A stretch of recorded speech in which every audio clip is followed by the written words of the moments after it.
Welcome everyone. So thank you for joining us today for our fireside chat in recognition of World Mental Health Day. So I'm Dr. Earl Turner, psychologist and founder of Therapy for Black Kids. And I'm also a past president for the Society for Child and Family Policy and Practice. If you're new to our page, Therapy for Black Kids is here to support families in raising healthy kids in the 21st century. So we offer a series of workshops virtually and also share information on our Instagram pages. So for those that are new to us, feel free to follow us and connect with us there. Today, I'm really excited to have a very special guest join us, Dr. Tsahai Jenkins. She is one of my former students and mentees. She graduated from Pepperdine University in our PsyD program, and currently she is a postdoctoral fellow at Children's Hospital of Los Angeles. So thank you for taking the time to join us today. Of course. Thank you for having me. So I'm going to dive in. I know we have a short time today and a lot of things to potentially discuss, but I wanted to host this event because we know that our youth are struggling. They're dealing with a lot of mental health challenges that are going on in today's world, especially in the wake of sort of navigating this social media landscape. And so I'm not sure if you've heard of the term like digital neighborhood. I did not coin that term, but came across it from a colleague who does some work around social media and really just sort of understanding like today's youth are living in a very different space that many of us did not grow up in. Yeah. And so I think that adds some different challenges that they're facing today. So we're going to talk about that a little bit today. So let's just dive right in. Given where we are in the world, what are some of the challenges that you see youth facing today, and even how that's maybe changed in recent years? Yeah, I think that there are some constants that have probably existed for forever. Like I think most commonly I see anxiety, depression, and behavioral challenges. Those aren't new. Um, what probably is more new is that, like you were mentioning, today's youth are living in just a much different world.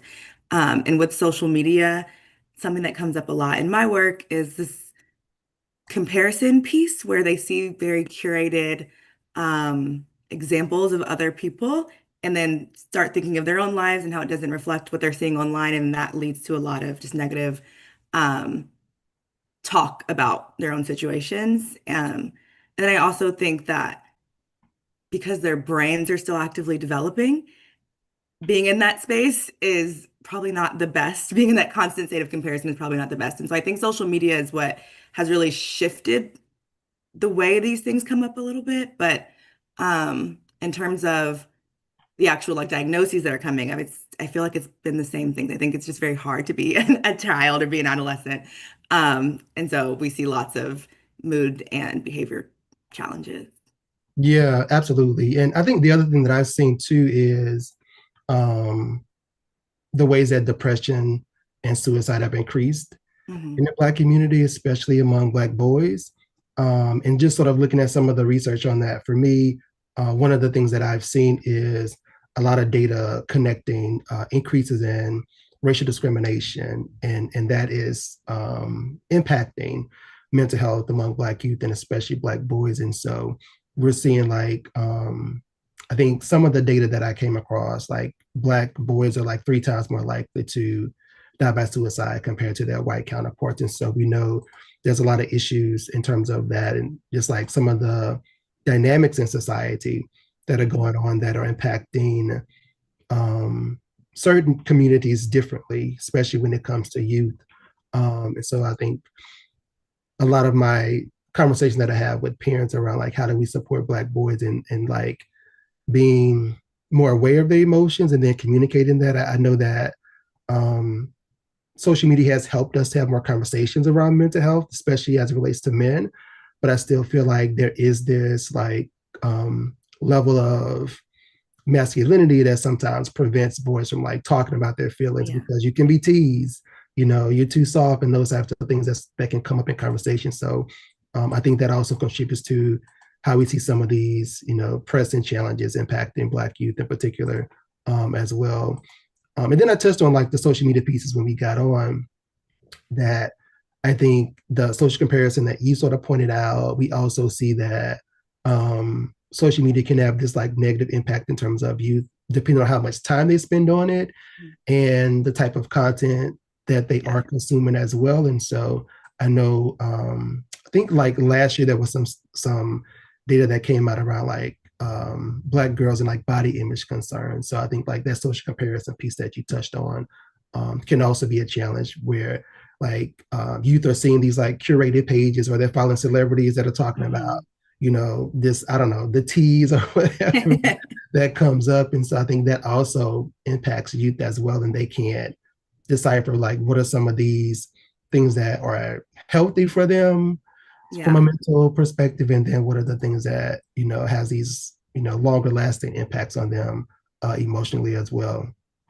Yeah, I definitely agree. I think it can be tricky because a lot of the teens that I work with don't like to have their parents be involved in their social media usage at all. But then when we start talking about the things that they're engaging with and they're following, that are feeding their algorithms, I'm like, maybe we should try to have some boundaries around that. And so, I think social media has lots of advantages and it's great, but there should be some protections around how we allow youth to engage with it for sure. Yeah, absolutely. And I think the conversation around like social media and technology isn't going to go any away anytime soon because it impacts all of our lives in so many ways. And I think when we talk about some of these harmful effects of teens, like this is an ongoing conversation more recently about like how do we put these age restrictions around platforms, and Hmm. some platforms have moved towards trying to figure out ways to make sure that youth are like a certain age. I think this like 13-year age range has sort of been thrown out Hmm. um, as sort of a starting point for access to these platforms. And every family differs. Like some parents are okay with their children having accounts much younger. Some are not. And then teens figure out the workaround, Yeah. because they're teens.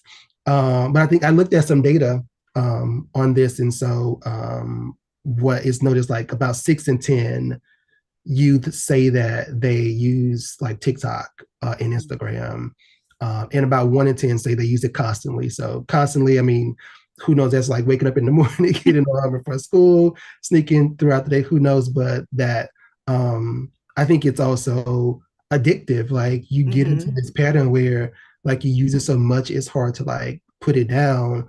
And I did a panel a couple of weeks ago and talked about this where I was like trying myself to like step away from social media. And then even though I took the app off my phone, I would find myself like scrolling to the place on my phone where the app was. And so like that's also I think that it's hard for you to like break that cycle um as well. And so all of that to say, what are your thoughts on like how do parents like help their teens to develop like some safe and like healthy habits around social media, because you might take it away and then you create more problems and actually Exactly. help Yeah. it. Yeah, I think the key or the trick is to lean more into curiosity versus control. I think when you try to control teens, their brains are quite literally wired to start separating from their families and figure out who they are as individuals. And so trying to place a whole bunch of control is just gonna push them towards what you don't want them to do. But approaching it with curiosity allows you to kind of think about what's important to them about social media, what they gain from it, what are some of the things that they recognize are good, and maybe even things they recognize are bad. And when you start to have those conversations, you can be more collaborative about what are safe ways that we can engage in this space. I think, it's great that they have that, teens have a way to stay connected to their peers in a way that people haven't always been able to do, especially if people move around or change schools. That's wonderful and great. I don't think we should take that away from them. And if they're finding value in being in certain communities, that's also really great in terms of them developing their sense of identity and just kind of purpose and place in this world. However, I think having open conversations and ongoing conversations as they continue to mature about ways to maybe limit screen time or having boundaries around like we don't use our phones at the dinner table, that's our space to connect, or we don't use our phones before bed because of sleep hygiene, or we're gonna avoid these types of accounts for these specific reasons. I think just trying to be collaborative about it is probably the best way to go. I think trying to put a whole lot of rules that don't have any that you're not explaining the rationale for isn't going to be productive with teens. And I do often find that teens are much more aware of things than sometimes adults give them credit for, and so they are capable of having a conversation and hearing you out if you're willing to approach it in a way that they can actually hear you and not feel defensive.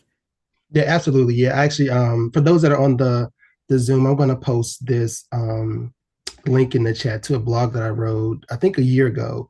And so all of the points that you mentioned, I echo. And also, I think making sure that parents like do have these conversations with their teens around their social media use or the types of accounts that they are accessing. Because I think, like you said, if you try to like restrict, their access completely, you're going to create these other issues. And so for me, Right. it is like, how do you have this conversation with your teens about like what accounts are they, engaging with? How do those accounts impact their emotional well-being? Like, do these accounts bring them joy? Mhm. Are there things that they come across that makes them much more anxious or depressed or concerned about their body, etc., or their identity? So I think those are ways to like understand, is this something that is really healthy for your teen, or is it something that is creating more problems, and we need to figure out how to better navigate this? And so I think some of the research, I think, that speaks to why social media is helpful is because it can create this sort of social connection Mhm. for teens. And so, especially for like marginalized youth or those that identify as, sexual and gender minority, that they may not have access to people that look like them or have the same, views as them in their communities or their school system. And so, social media can create these opportunities for connection for Yeah. them. So I think those are really important conversations that parents can also have with their child, just to sort of get a sense about like, why are you even spending so much time on this platform, and how is it helpful for you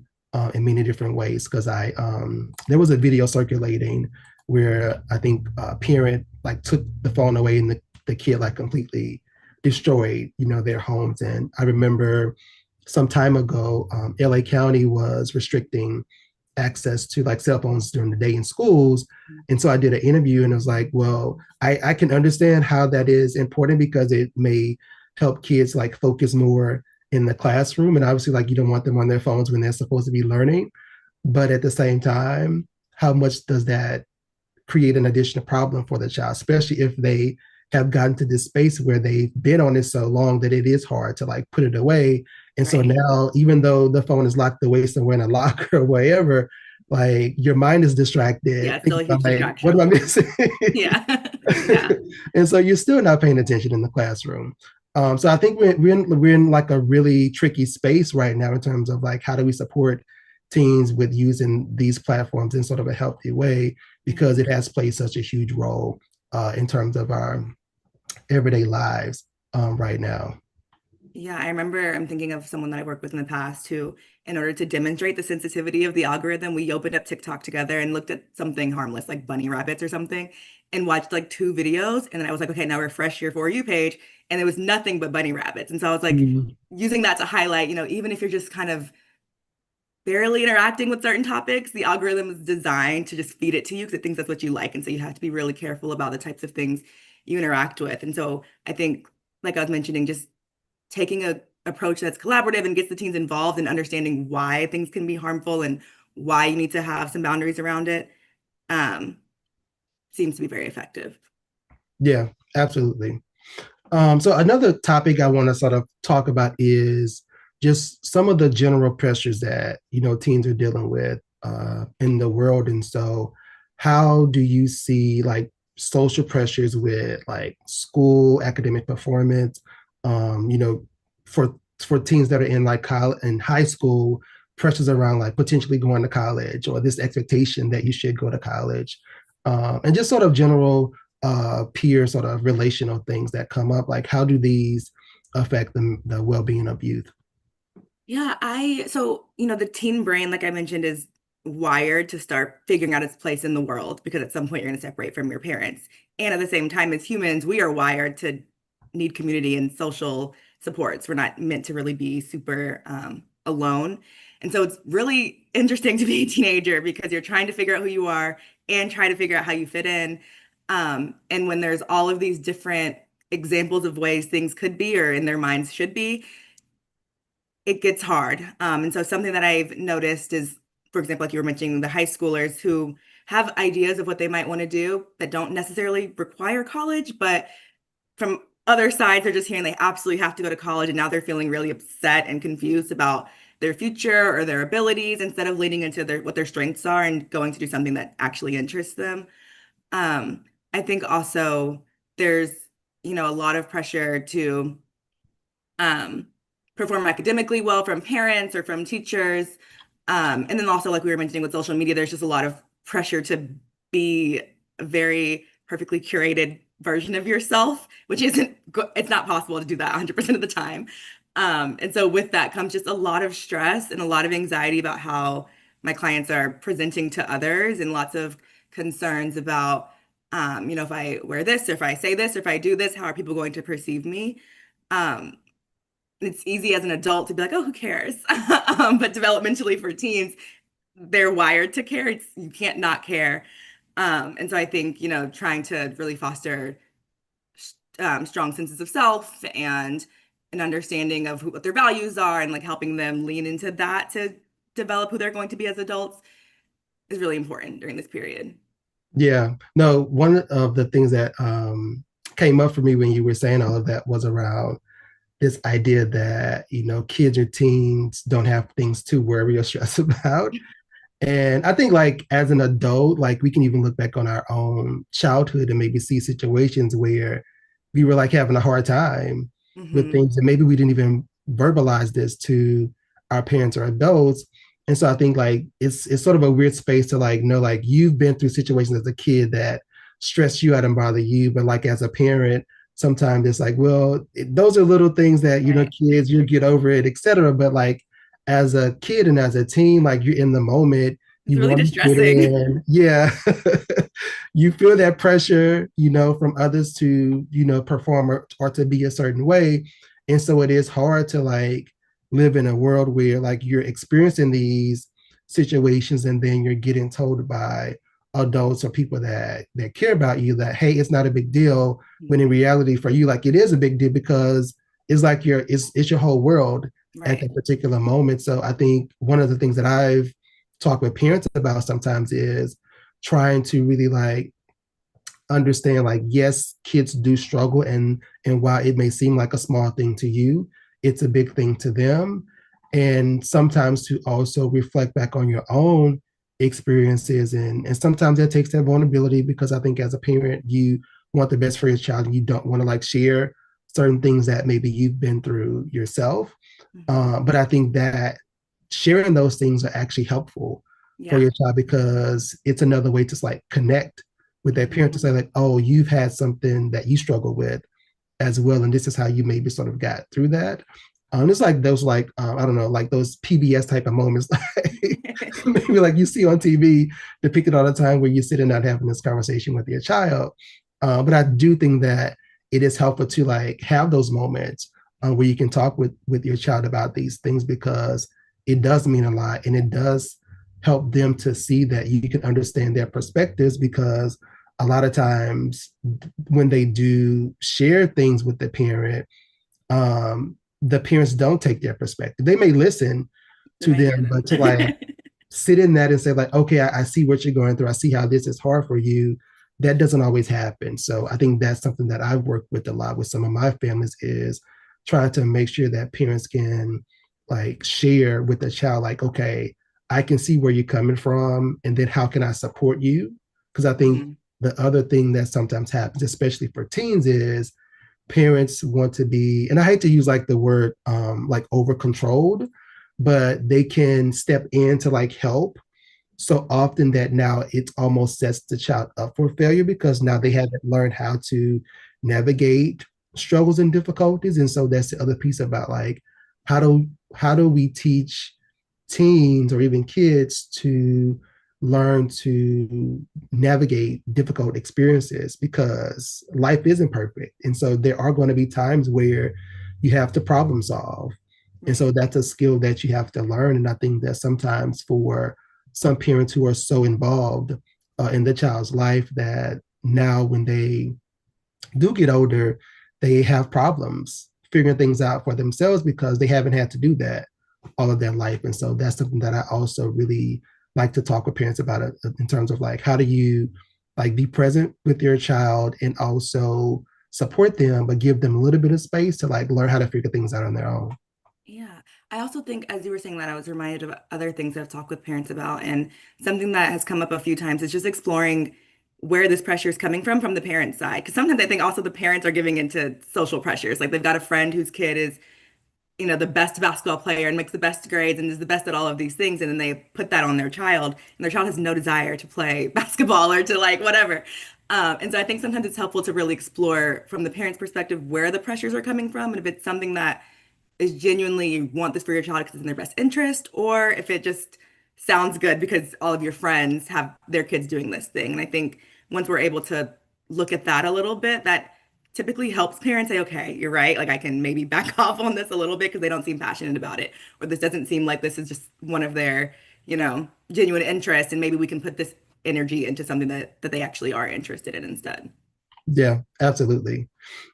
So for people who are watching us live and people that are watching on Zoom, if you do have questions, put those in the chat. We'll get to those, in a couple of minutes as we get towards the end of our time today. But let's get back into the question that I had sort of prepared. Um, a lot of times when we do these types of things, I think parents do want like resources and ways to like help their child navigate these circumstances. And yes, this is not therapy; these are general sort of tips. But I do like to sort of share our thoughts on like what are some ways people can navigate some of these things that we've talked about. And so this is sort of a really broad question, but what are some of the like effective, practical ways that parents can help to build emotional resilience in their child, especially when they're dealing with some of these stressful situations? Yeah, I think right now, just in our world, in our communities, there's a lot going on. So I've been having these conversations a lot. And a few things that come to mind for me that just help foster a sense of resilience that are, quite simple to do is like predictability. Like I think routine gives kids a sense of safety and control. Um, I also think modeling, especially when it comes to emotional expression, is really helpful. So having parents practice naming emotions instead of, you're feeling angry and you just start yelling, you can communicate, I'm feeling frustrated, so I'm taking a break, or I'm feeling, XYZ, because modeling that helps your child then be able to do that.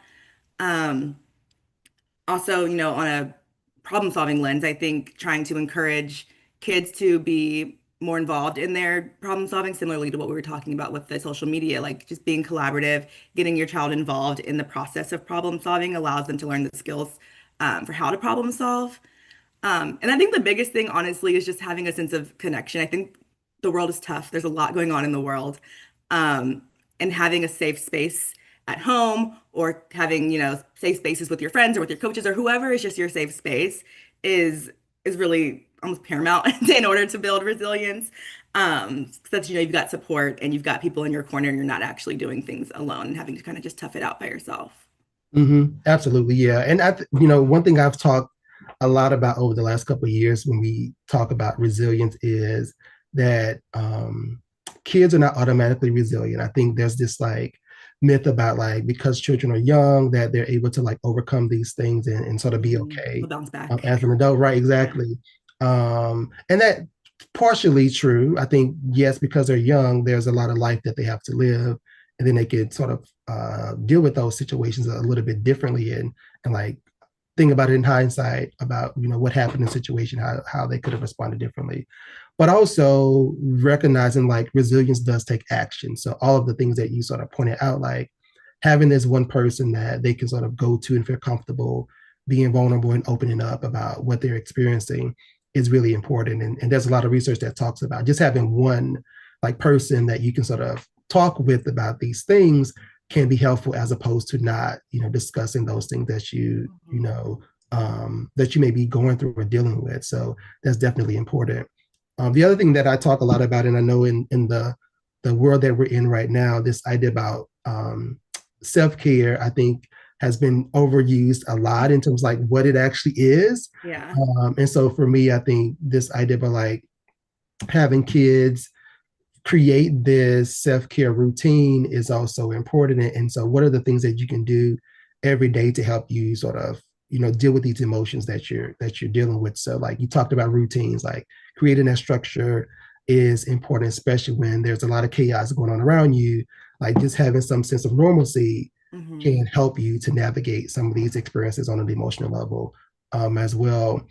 And then just like the typical things that I think we sort of downplay in terms of like eating a healthy diet or eating, period, because we know there is a high rate of food insecurity in this country. So many kids don't even have, sufficient amounts of meals per day. Sometimes they only eat at school. And we know like when we're hungry, like that makes us feel very different Yeah, it's hard to in focus terms on of our other things emotions. and be present. So those little things are also important. Getting enough sleep. We're in a very sleep deprived world. So making sure that, teens are getting, 8 to 10 hours of sleep. And for younger children, 10 or 12 hours of sleep. And we know like that's not happening for most people. And so those things can also impact you emotionally and behaviorally. So a lot of times when I'm working with clients, and in the past when I've done a lot of psychological testing, sometimes for kids who, let's say, are struggling with like um, attentional problems, or parents, think it's like ADHD, I like to get a sense about like how much is this child actually sleeping? Because if you're sleeping 4 to 5 hours a night, and then you're having problems focusing in the classroom the next day, it might be That ADHD, tracks. but also might be that you're sleep deprived. And so, like, your brain can't function Right. with that little amount of sleep. And so, really recognizing the importance of like diet and sleep plays in our life are really some sort of simple things that parents can do to make sure that that helps to balance some of those struggles that the child may be dealing with. The other thing that I think is helpful is like using affirmations. So actually, we posted a post recently on our Instagram page about affirmations that teens can use. And so I think like, what are these messages that you're telling yourself are really powerful and important, especially when you're living in a world where there's a lot of negativity that may be thrown at teens, or they may be perceiving some of this on social media about body image expectations, et cetera, or negativity about your identity. Mhm. And so how do you encourage your child to like use these positive affirmation, whether it's like writing something on the mirror, or using sticky notes, or whatever? Like those things can also be really practical strategies that can be helpful as well. Yeah, definitely agree. And I think with those types of things, I've had teens who feel like, oh, that feels silly, or that feels like I don't want to do that. And going back to the parents, I think this is when parents can really get involved and help to model it. So it might be uncomfortable for all of us, so we're going to do it together, doing the affirmations together, or the parents are also writing on their sticky notes. And I think when kids see their parents do things, it makes it feel more normal and more okay. So for a lot of these things that we've been talking about, I think the first step is really to have the parents also engaging in these practices so that it encourages their kids to feel more comfortable and more confident in their ability to do so as well. Yep, absolutely. So as we get ready to wrap up, I wanted to touch a little bit on this idea around like seeking help. And we talk a lot about the mental health aspects of that, but I also wanted to talk about like psychological testing and evaluations. And this partially comes from a conversation I recently had with a parent where they were planning to get some testing done. And so I was really trying to explore like, well, you've had some testing done before. Is the new person that's doing this evaluation, do they have access to that report? How is Mhm. that going to be integrated into that information? And so I'm curious what your thoughts on about like when should parents consider seeking an evaluation for their child, and also like what does that process typically look like for families? I think if we think about, there's certain behaviors that everyone does. Like we all have moments of sadness. We all have moments where we're nervous. I think when you start to notice that emotions or behaviors are and like increasing in the frequency. They're happening more often. They're feeling things more strongly than they typically did in the past, or their behaviors or emotions are starting to interfere with things like school, sleep, relationships, family, those types of things. That would be a sign for me to say, like, let me try to seek some support with this. Um, and then in terms of testing, I think, I that's something that I've done a lot of, and so it really agency specific, but usually the process involves meeting with whoever's administering the test.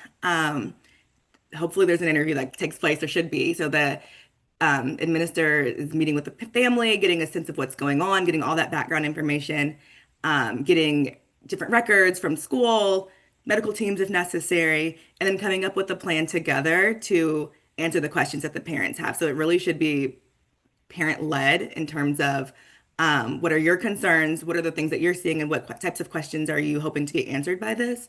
And then through that, you should be able to work with the person who's administering testing to create some sort of plan to get those questions answered for you.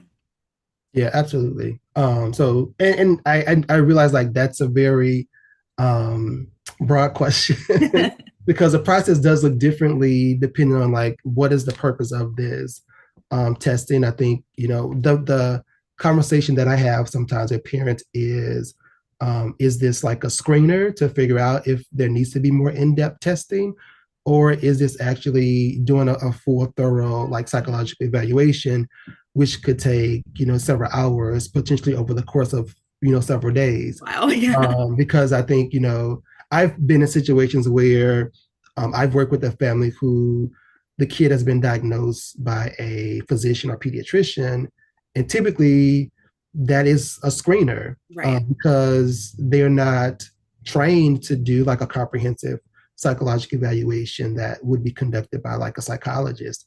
And I think like parents don't recognize those differences. And I partially feel like that's, our fault as a profession because we don't educate families a lot on like what the process looks like and those Mhm. types of things. Like that's just an issue that we've had as a field of psychology about like, our expertise and how people understand like what we do.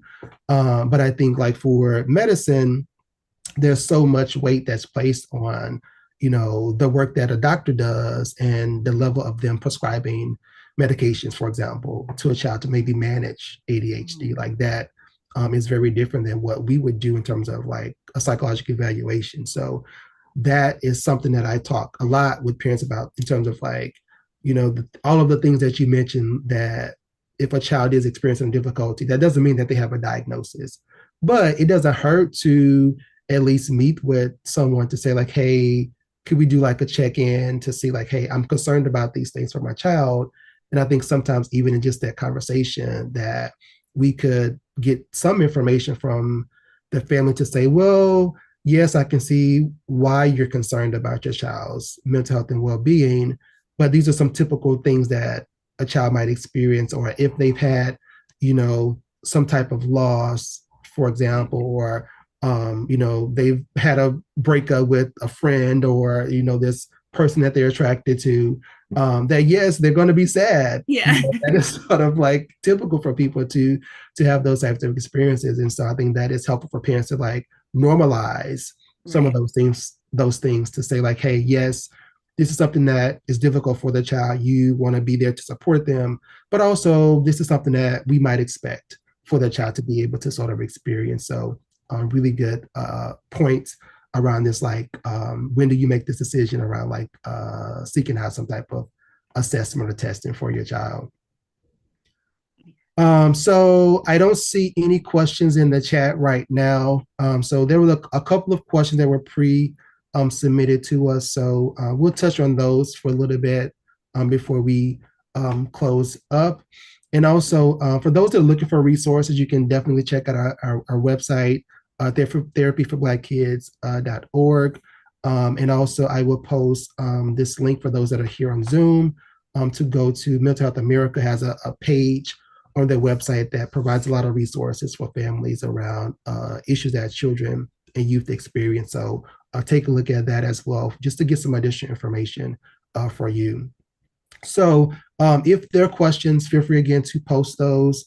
in the chat. The first question that was pre-submitted here that I will share it, and Tsahai, I'll let you jump in, and then I can sort of add to it if needed.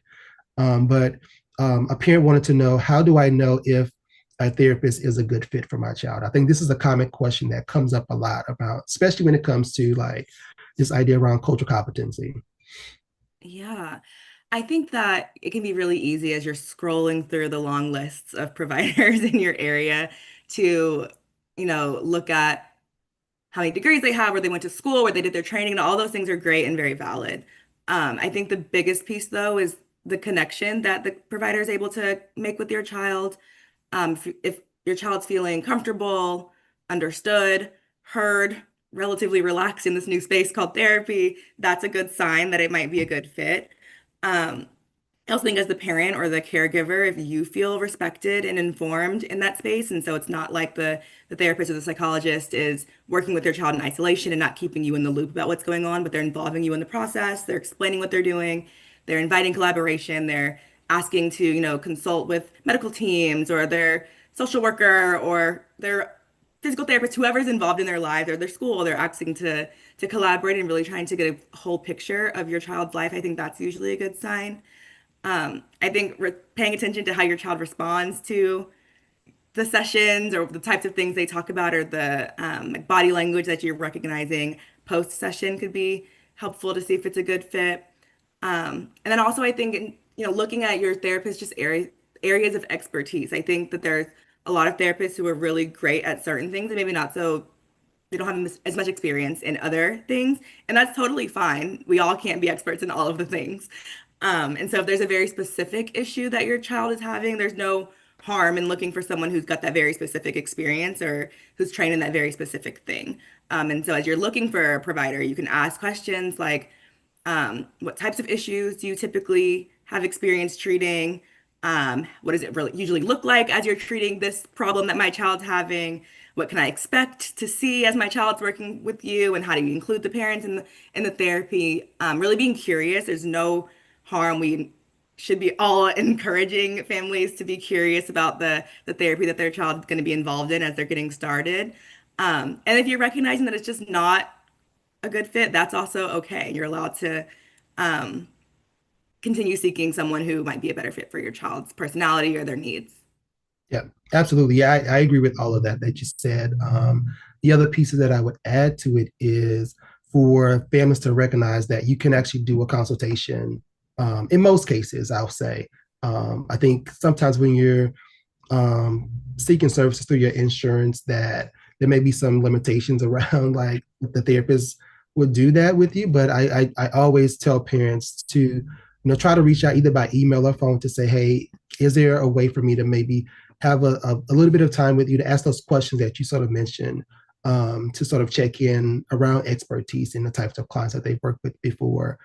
I've also done some like informal like video chats with families as well to see, like you touched on, does the kid feel comfortable, talking with me?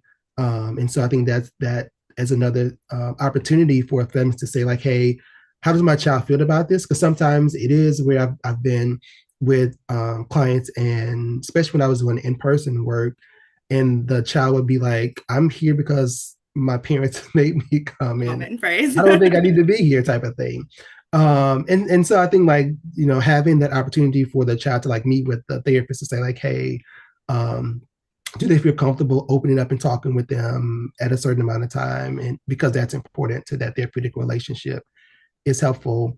And then the new thing that I think is helpful for parents to think about is trying to get a sense about if the therapist does virtual work or telehealth, Good point. or do they also offer in-person therapy? Because as we've made this shift post-pandemic, a lot of therapists actually closed down their physical office spaces, and so many people are only offering telehealth, and that's a sort of a different conversation that we can have about sort of where we are in the therapy world. But I think it's important for families to recognize like in-person versus online therapy may not be like the best fit, for the Right. child.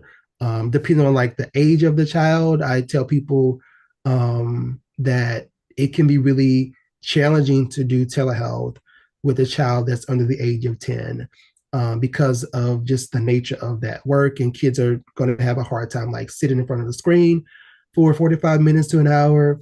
And so those are some important questions that you want to also sort of figure out with the therapist is like, do you offer in person if that's what you prefer? Or if you prefer virtual, you're asking some of those questions about like, what does that look like? Is my Mhm. child expected to be there, for 45 minutes sitting at a computer screen? Am I supposed to be in the room or with them there to help, manage some of those things as well? So that's another important piece of that process. Yeah, and quickly to that point, because I was relatively surprised by this, I think could be helpful for parents as much as possible to ask their child what they prefer. I know sometimes it's just not feasible to come into the office with schedules or locations. However, if it is possible, most of the kids and teens that I've been interacting with in the last few years after the pandemic were like, I don't ever want to see Zoom again. Like, I want to be in person. And so I think sometimes parents assume that their kids want to do it virtually from home in the comfort of their own space. But then when they ask, the kid's like, actually, no, I'd rather go there. And so again, going back to the collaboration piece, I think that's really important on making sure that it's a good fit. Because if you're putting your kid in this telehealth space and they just hate Zoom, it's going to be hard to make the connection between the client and the therapist. Yeah, absolutely. And I think a lot of people are like over Yeah. the telehealth space. I think we've seen, at least in the last year, that people are getting a little bit burnt out. And so I appreciate for people that join us here because I know that the information is helpful, but also recognizing like for some people, they do prefer to be like in person and have more of the like social interactions that sort of fit in this type of environments as well. The last question that I will touch on as we wrap up is around how can people find a therapist to work with? And again, that's a loaded question because there can be so many ways to do that. But any general thoughts that you sort of have about that? Yeah, I mean, there's tons of databases. Like there's like Psychology Today. You just posted some in the chat, therapy for Black kids, etc. But also, I don't think parents realize that they can also typically talk to their pediatrician, and their pediatrician will usually have some referrals. They could talk to the school. Like the school counselor usually has some connections for people that can take referrals. And then if there are specific needs like there's ADHD or there's um, a trauma history, it's helpful to read through bios and make sure that the person that you're going to be looking into working with has experience in those areas. But I think utilizing the resources in your community, even asking like other your friends or other people that you know, if they've got any recommendations, can be really helpful. I think sometimes people are like, "Oh, there's so much information out there," and that's very true. There are lots of different databases that are very full of therapists on them, and it can be hard to sort through them. Um, but your school and your pediatrician might have a shorter list, and that might feel more comfortable. You can also typically go through insurance, sometimes a little tricky, but it's an option. So yeah, like you said, there's a lot of options. There's a lot of ways to find someone, but those are a few. Yeah, absolutely. Yeah, and I did post a link in the chat for those that are here on Zoom. So on our Therapy for Black Kids website, we do have a therapist locator tab, and so these are just a couple of curated links to some of those directories that you can find clinicians of color that have expertise in working with Black youth in particular as one option. And going back over the point that you mentioned, I think that for a lot of families, it is overwhelming when you get to that process because there's so many like variables that you may want to look at in addition to like I get requests often for parents that are looking for Black therapists, Mhm. but there may be other considerations if it's like a person with a particular gender, or if you're looking for a therapist that has a particular sexual orientation because your child has some concerns around their sexuality. Sometimes there are directories where you can like filter some of those characteristics out. That's not always the case, but going back to our earlier discussion is like, email or give a call to the therapist to say like, you know, do these things sort of map on in terms of your own background, or do you know someone else that can sort of help out in this way? And that's something that we try to do as well. And we get a couple emails every now and then about someone looking for a therapist, and so we can sort of help them, try to minimize this like large search that they may be having if we have some possible referrals or options in the area.